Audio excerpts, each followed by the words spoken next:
Cậu bé 7 tuổi mất tích bí ẩn, gia đình đau khổ tìm kiếm không thấy. Hóa ra bị mẹ kế ép uống thuốc trừ sâu rồi bỏ mặc giữa mùa đông lạnh giá. 8 giờ sau, người cha ruột cuối cùng cũng tìm được con trai. Nhưng lúc này, cậu bé đã rơi vào tình trạng nguy kịch, sống chết chưa rõ. Con trai, con làm sao thế? Dương Dương, con ơi, tỉnh lại đi. Con ơi. Ngày mùng 7 tháng 2 năm 2019, mùng 3 Tết. Đáng lẽ là một ngày vui vẻ đoàn viên, nhưng đồn công an lại nhận được một cuộc gọi báo án. Khi nhấc máy, một giọng nữ vang lên. Cô ấy nói con trai mình, Dương Dương, đã mất tích, hiện tại bây giờ không thể tìm thấy cậu bé. Trưa hôm đó, họ đến nhà người thân để ăn bữa cơm đoàn viên. Sau bữa trưa, mấy đứa trẻ chơi đùa trong sân. Người lớn ngồi trong nhà trò chuyện, ôn lại chuyện cũ. Đến 4 giờ chiều, lũ trẻ nói rằng chúng đói. Bà nội lập tức đi chuẩn bị đồ ăn cho chúng. Bỗng nhiên bà giật mình. Dương Dương đâu rồi? Bà vội vàng đi kiểm tra khắp nhà. Nghe tin, người thân và dân làng cũng ra ngoài hỗ trợ tìm kiếm. Đồng thời, họ gọi điện báo cảnh sát. Tuy nhiên, sau vài giờ tìm kiếm, mọi người vẫn không thể tìm thấy đứa trẻ. Thời gian trôi qua từng phút từng giây, mọi người ngày càng trở nên lo lắng. Họ mở rộng phạm vi tìm kiếm. Một đội cảnh sát khác vội vàng đi kiểm tra camera giám sát gần đó, xem liệu đứa trẻ có rời khỏi làng không. Quả nhiên, họ nhanh chóng tìm thấy manh mối. Tại một địa điểm cách làng 4 km, họ phát hiện tung tích của Dương Dương. Nhưng sau khi xem xét kỹ, người phụ nữ áo đỏ trên xe không phải là kẻ bắt cóc, mà là mẹ kế của Dương Dương. Nhìn thấy cảnh này, mọi người đều sững sờ, bởi vì người phụ nữ này vừa mới nói rằng cô ta không thấy đứa trẻ. Hơn 5 giờ chiều, tôi gọi điện cho cô ấy. Trong cuộc gọi, tôi hỏi cô ấy, tôi hỏi liệu đứa trẻ có đi cùng cô ấy không? Cô ấy nói không đi cùng. Tôi hỏi bao lâu nữa thì cô ấy về. Cô ấy nói, cô ấy bảo sẽ về ngay lập tức. Tôi quay xe và trở về. Khi về, cô ấy cũng có mặt, cảnh sát tìm khắp nơi, cô ấy cũng ra đường tìm. Tuy nhiên, camera giám sát lại cho thấy đứa trẻ rõ ràng đang ở trên xe của cô ta. Cảnh sát lập tức bắt giữ người phụ nữ để thẩm vấn. Đối mặt với bằng chứng từ camera, dù vẫn cố cãi, người phụ nữ cuối cùng cũng miễn cưỡng thừa nhận. Cô ta nói chỉ đưa Dương Dương về nhà bà ngoại ở Lang Tăng. Sau khi đến nhà bà ngoại, cô ta lại đi đến chợ gần đó mua đồ ăn vặt cho Dương Dương, nên cô ta không có mặt để chứng minh việc mất tích của đứa trẻ không liên quan đến mình. Còn về lý do nói không thấy đứa trẻ, người phụ nữ nói cô ta chẳng có ý xấu gì, chỉ muốn dọa chồng mình một chút thôi. Ý tôi là chỉ để dọa chồng một chút thôi. Tại sao tự nhiên cô lại nảy ra ý nghĩ này? Vì anh ấy không quan tâm đến tôi, vậy nên nói dối để dọa anh ấy một chút cũng hợp lý thôi, phải không? Gia đình không hòa thuận, đúng không? Cũng không hẳn là không hòa thuận, cô cãi nhau với chồng à? Đúng vậy, vì 2 ngày không hòa thuận là lại cãi nhau.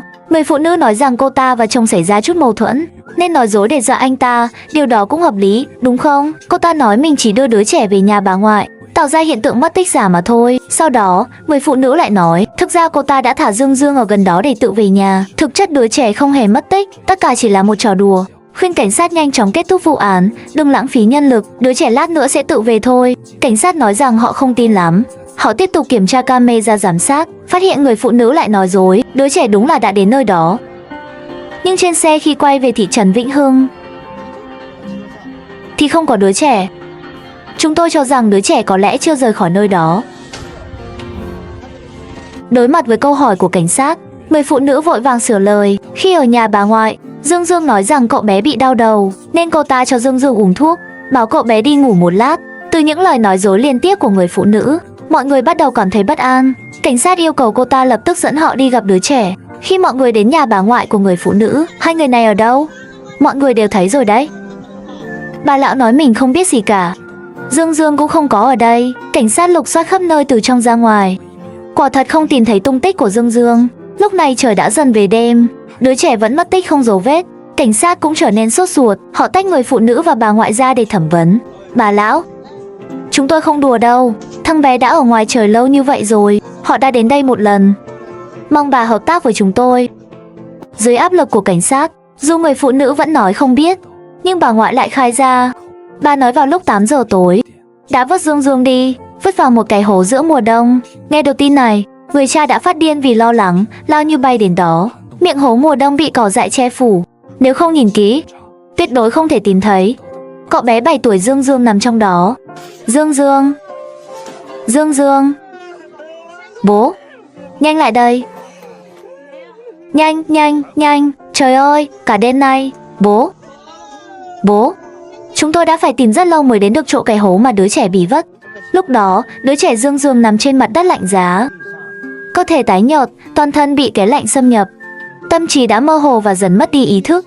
Người cha vội vàng đưa đứa trẻ đến bệnh viện. Còn 10 ngày nữa là sinh nhật của Dương Dương. Nhưng lúc này, cậu bé đang thoi thóp, sống chết chưa rõ. Bác sĩ nói với gia đình, Dương Dương nghi bị ngộ độc thuốc trừ sâu. Khi được hỏi tại sao lại làm như vậy, người phụ nữ nói cô ta từng có một cuộc hôn nhân thất bại, nên cô ta đặc biệt trân trọng mối quan hệ này.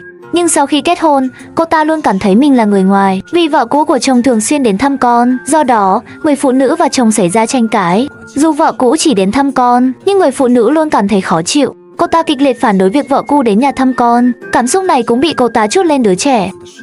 Tuy nhiên, lúc này người phụ nữ vẫn ngoan cố. Cô ta nói chỉ muốn tạo ra chuyện mất tích của đứa trẻ, đe dọa chồng mình một chút. Về việc đứa trẻ bị ngộ độc, cô ta thực sự không biết gì. Nhưng camera đã ghi lại một cảnh mà cô ta không ngờ tới. Khi chúng tôi xem lại camera giám sát, phát hiện bà Trần dừng xe điện bên đường. Sau khi đỗ xe dừng lại, đầu tiên là nhìn về phía sau, thấy ở khu vực giao nhau có một camera.